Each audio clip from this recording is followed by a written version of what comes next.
As night descends, the war only grows stronger. For us, as correspondents who have worked in Ukraine for years, nighttime trips to positions have become sort of a habit. From time to time, new elements appear, like these anti-drone nets over the roads.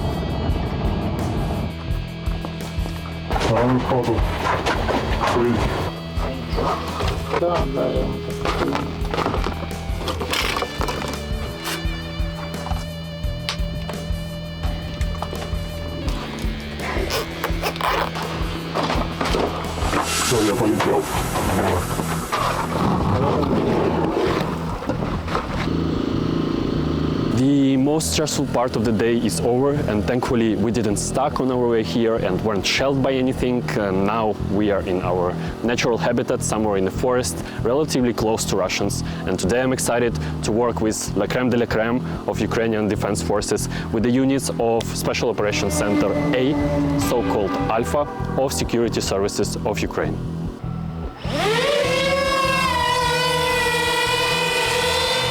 Вот тут где точки горячие.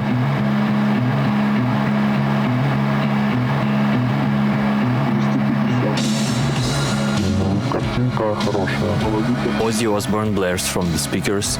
Every 15 minutes a new drone is launched on its final journey. Like it or not, this is how Ukraine's history is being written.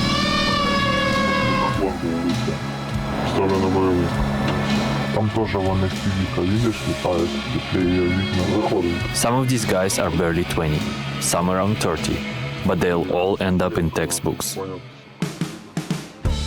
While operating in the Kursk region, Glyba became the first person in history to shoot down a helicopter with a drone.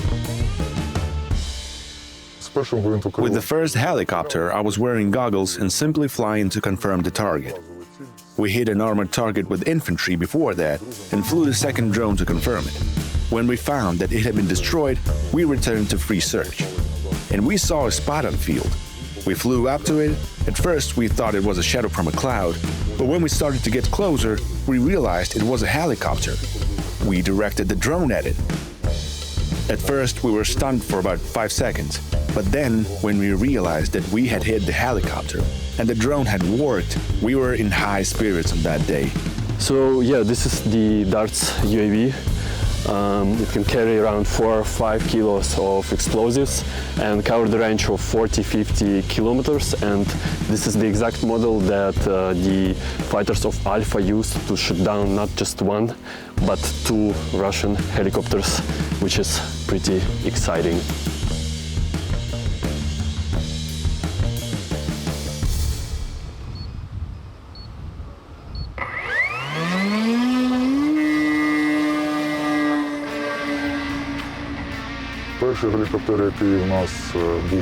The first helicopter, according to Intel, was a Mi-28 with an assault team on board.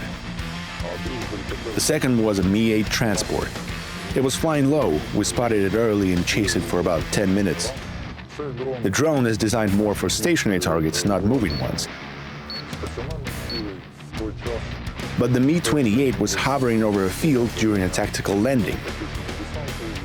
As for the second, we calculated the trajectory, cut its path, shortened the distance, and hit it right in the tail. We have been working with this drone for almost a year and a half. And we have a lot of confirmed destroyed targets, cars, armored vehicles, and MLRS systems.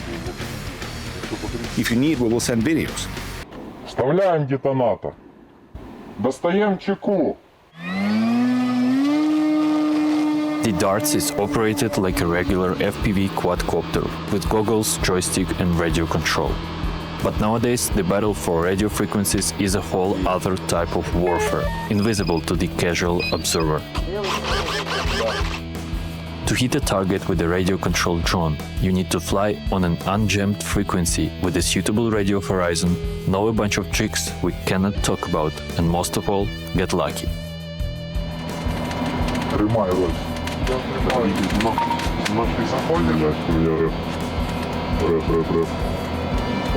That's why the unit also relies on fiber optic drones.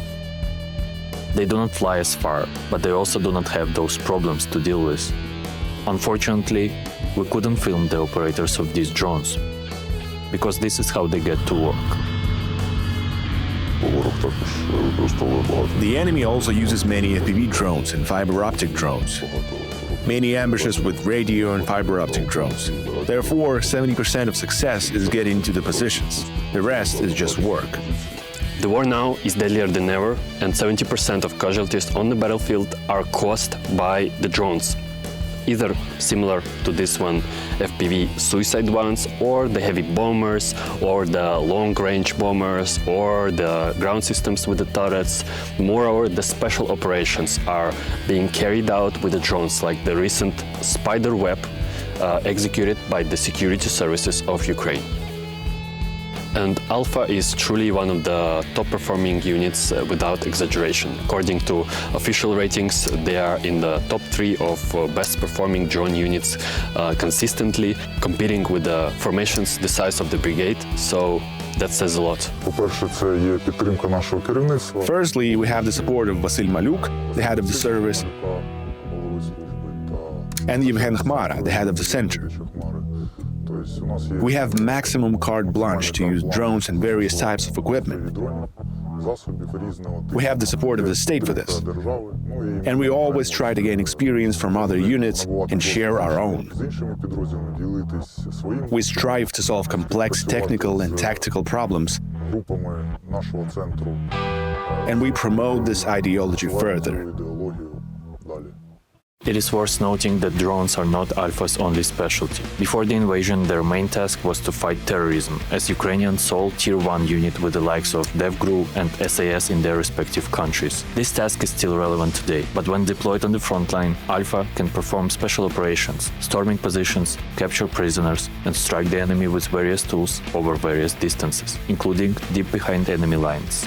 The operators we met today belong to a group called Korshun, which includes former members of the M2 group, all within the Center of Special Operations A. Even though it's newly formed, most of these fighters have been on the battlefield since before 2022, and somehow they still find the motivation to keep going. This is purely a matter of principle, because many of our people are dying. Many of my brothers in arms who were also motivated in doing their job have died. Every day civilians die as a result of drone strikes and ballistic attacks. That is why the main motivation is to end all this.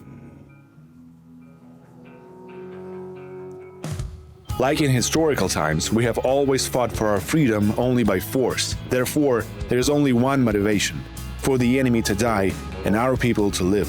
And it is better for the enemy to die on their territory than on ours.